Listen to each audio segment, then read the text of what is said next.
অনেককাল আগে এক দরিদ্র কৃষক ছিল। সে প্রতিদিন ভোরে মাঠে যেত, পরিশ্রম করত, কিন্তু তার ঘরে সবসময় অভাব থাকত। একদিন মাঠে কাজ করতে করতে সে এক বৃদ্ধা মহিলাকে দেখতে পেল। বৃদ্ধা তাকে বললেন, বাবা, তুমি এত পরিশ্রম করেও সুখ পাচ্ছ না কেন জানো? কারণ তুমি মা লক্ষ্মীর আরাধনা করো না। কৃষক জিজ্ঞেস করল, মা লক্ষ্মীর আরাধনা কবে করব, কিভাবে করব? বৃদ্ধা বললেন, প্রতি বছর আশ্বিন মাসের পূর্ণিমা তিথিতে, অর্থাৎ কোজাগরী পূর্ণিমার রাতে, যখন সবাই ঘুমিয়ে যায়, তখন মা লক্ষ্মী পৃথিবীতে ঘুরে ঘুরে দেখেন কে জেগে আছে।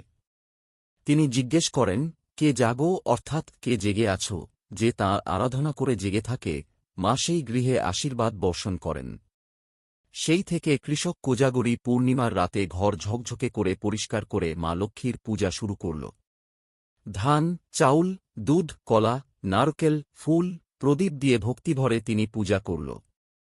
পরের দিন সকালেই সে দেখল, তার ধানের গোলা ভরে গেছে, ঘরে ধনসম্পদ এসেছে।